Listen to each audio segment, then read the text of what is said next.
अरावली बचाओ, हमारी लाइफलाइन खत्म होने को है। Save Aravalli, save future. Aravalli नहीं तो पानी नहीं, रेगिस्तान रोको, अरावली बचाओ।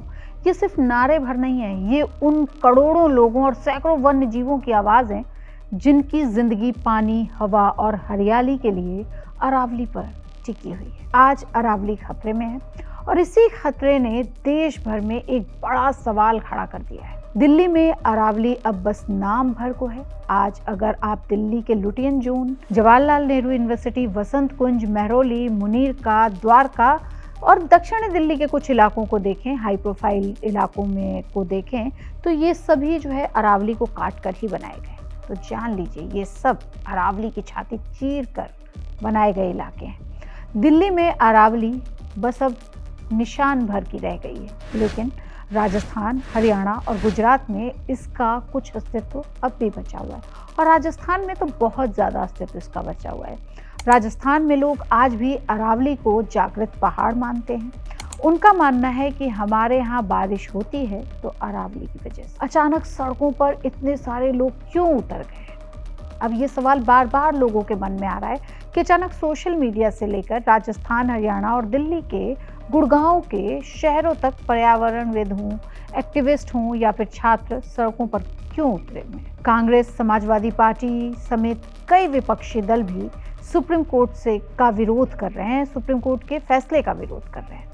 तो राजस्थान के कई जिलों में NSUI के छात्र जो है वो प्रदर्शन कर रहे हैं। तो मामला शुरू होता है 20 नवंबर 2025 से। सुप्रीम कोर्ट एक अहम फैसला सुनाती है। सुप्रीम कोर्ट कहती है कि अरावली पहाड़ियों और पर्वतमालाओं की एक यूनिफॉर्म परिभाषा होगी। कोर्ट ने कहा कि दिल्ली, हरियाणा और राजस्थान और गुजरात में अरावली क्षेत्र में नई खनन लीज पर रोक रहेगी। उन्होंने ये कहा कि जमीन से 100 मीटर या उससे अधिक ऊंची भू आकृति को ही अरावली पहाड़ी माना जाएगा। उसके बाद वो सारी की सारी पहाड़ी को खत्म करने की बात की जा रही है और यहीं से विवाद शुरू हो जाता है। अब इस मामले के बाद 90% अरावली जो है वो खतरे में आ जाती है। विशेषज्ञों का कहना है कि अरावली का करीब 90% जो इलाका में हिस्सा है वो 100 मीटर से नीचे का है, यानी अगर ऊंचाई की मापदंड बनी तो 90% पहाड़ियां संरक्षण से बाहर हो जाएंगी। फिर सेव अरावली ट्रस्ट आते हैं, उनके विशेषज्ञ आते हैं, विजय बेंजवाल और नीरज श्रीवास्तव। वो कहते हैं कि हरियाणा में तो सिर्फ 2 ही चोटियां हैं जो 100 मीटर से ऊपर की हैं। उसमें एक है तोसाम जो भिवानी में है और दूसरी है माधोपुरा जो महेंद्रगढ़ में है। तो बाकियों का क्या होगा? बाकी पूरा इलाका खतरे में पड़ और यहाँ से वो विरोध का स्वर बढ़ना शुरू होता है। बढ़ते विरोध के बीच केंद्रीय मंत्री आते हैं। केंद्रीय मंत्री भूपेंद्र यादव सामने आए। उन्होंने कहा कि आरोपों को उन्होंने पूरी तरह से झूठ और भ्रम बताया। उनका कहना है कि कुछ यूट्यूब चैनल और कुछ लोग जो हैं वो गुमराह कर रहे हैं। गुमराह नहीं होना है। उन्होंने कहा कि मोदी सरकार जो है पर्यावरण को लेकर बहुत सजग है और 100 मीटर की ऊंचाई पहाड़ी के बेस से मापी जाएगी और पहाड़ी की संरचना के आसपास या नीचे खनन की अनुमति नहीं होगी। उन्होंने ये भी कहा कि 2 या उससे अधिक पहाड़ियों के बीच 500 मीटर का क्षेत्र भी अरावली ही माना जाएगा।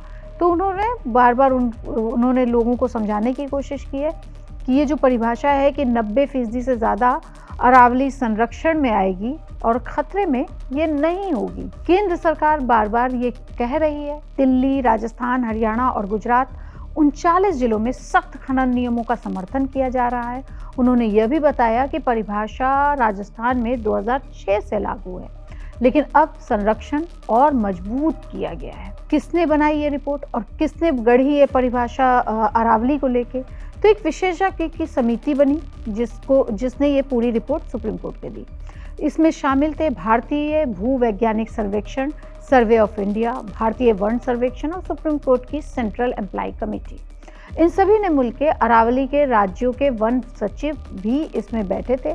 इन सभी ने पूरी समिति की अध्यक्षता की थी पर्यावरण सचिव तन्मय कुमार ने और उन्होंने बताया कि ये किस तरह से अरावली में 90% एरिया को हटाया जा सकता है। सुप्रीम कोर्ट ने अभी तक बस एक ही बात उनकी सामने आई है, लेकिन रणनीतिक और परमाणु खनिजों को छोड़कर नई खनन लीज पर अंतरिम रोक स्वीकार की है सुप्रीम कोर्ट ने। कोर और इनवायलेट जो क्षेत्र है पूरी तरह से खनन उसमें प्रतिबंधित रहेगा। साथ ही उन्होंने ये भी आदेश दिया है कि नई लीज से पहले पूरे अरावली क्षेत्र के लिए सस्टेनेबल माइनिंग प्लान बनाया जाना चाहिए। अगर अरावली कमजोर हुई तो क्या होगा, ये भी बड़ा सवाल है और सुप्रीम कोर्ट की इस पे नजर है। विशेषज्ञ चेतावनी दे रहे हैं, भूजल स्तर गिरेगा, यानी कि आपका ग्राउंड वाटर लेवल खत्म होगा, बोरवेल सूखेंगे, धूल और प्रदूषण बढ़ेगा, गर्मी और हीट वेव तेज हो जाएंगी, सांस की बीमारियां बढ़ेंगी, लोग पलायन को मजबूर हो जाएंगे। अरावली जो है ना एक लाइफ लाइन है, जैसे यमुना एक लाइफ लाइन है, वैसे ही वो थार रेगिस्तान की जो धूल दिल्ली की तरफ आती है उसको रोकती है। अगर ये कमजोर हुई तो रेगिस्तान आगे की तरफ बढ़ेगा और उत्तर भारत की ये लाइफलाइन मानी गई। और अरावली जो है करीब 2 से 4 अरब साल पुरानी है और इसने कई बार दुनिया को बनते और बिगड़ते देखा है।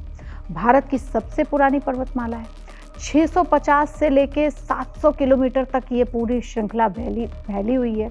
चंबल, साबरमती और नूनी जैसी नदियां इससे निकलती हैं। राजस्थान में ही अरावली के 80% हिस्सा जो है वो जागृत है, तभी उसको जागृत मानते हैं। और माउंट आबू का गुरु शिखर जो है वो 1727 मीटर ऊंचा है। फॉरेस्ट सर्वे में बड़ा खुलासा हुआ, जिसको कि एक अंग्रेजी अखबार ने लिखा। उसने लिखा कि इंटरनल सर्वे के आधार पर कुल 1281 पहाड़ियों में से सिर्फ 8.7% यानी कि 1048 पहाड़ियाँ 20 मीटर से ऊंची हैं, यानी हजारों छोटी पहाड़ियाँ पहले ही संरक्षण से बाहर हैं। और राजनीतिक और सामाजिक प्रतिक्रियाएं इस पर बढ़ती चली जा रही हैं। कांग्रेस को एक मौका मिल गया है, तो पूर्व चेयरपर्सन जो सीपीपी की थी सोनिया गांधी, उन्होंने इस फैसले को गंभीर आपत्ति जताई है। पर्यावरणविद पवन ढाका कहते हैं कि अरावली बचेगी तभी राजस्थान बचेगा। विशेषज्ञों का मानना है कि ब्रिटिश काल में दिल्ली को राजधानी इसीलिए बनाया गया क्योंकि एक तरफ अरावली थी और दूसरी तरफ यमुना थी, और इस तरह से वो यमुना के करीब आते गए और सेव अरावली कैंपेन भी चला। और इस अभियान के तहत 150 जिलों के डीएम को ज्ञापन सौंपा गया है। 41,000 पिटीशन साइन हुए हैं ऑनलाइन, और इसका पूरा लक्ष्य है कि अरावली को संरक्षण दिया जाए। तो अरावली सिर्फ पहाड़ नहीं है, ये उत्तर भारत की सांस है, और इसके लिए अब जो लोग एकत्रित हो रहे हैं उस पर नज़र सुप्रीम कोर्ट को देना चाहिए। इसका असर दिल्ली से लेकर पूरे उत्तर भारत पर पड़ेगा। अब जिम्मेदार सरकार, कोर्ट और समाज सबकी जिम्मेदारी है कि अरावली को कैसे बचाया जाए, क्योंकि इससे अगर कुछ खनिज की जो परेशानियां हैं, खनिज वाले हैं, खनन वाले हैं, और उन लोगों को मौका मिल जाएगा, और ये जो है वो अरावली के लिए, हमारी लाइफलाइन के लिए घातक सिद्ध होगा। इसलिए एक बार सोचना चाहिए कि और पर्यावरण मंत्री जो अभी बोल रहे हैं कि कितने क्षेत्र, वन क्षेत्र इसके अंदर आते हैं, उस पर भी ध्यान दिया जाना चाहिए। बहुत सारे वन्य जीव इस पर निर्भर हैं, उस पर ध्यान दिया जाना चाहिए। तो सरकार, मुझे लगता है, और सुप्रीम कोर्ट जो है वो उसने एक कमेटी भी बनाई है इसकी देखरेख के लिए। तो इस पे अभी बवाल तो शुरू हुआ है, लेकिन अरावली क्या है ये तो आपने अब जान लिया। हम और खबरों अरावली को लेकर आएंगे, और हमारे और भी साथी अरावली की इतिहास के बारे में बता रहे हैं, उसको भी ज़रूर देखिएगा और देखते रहिए India.com।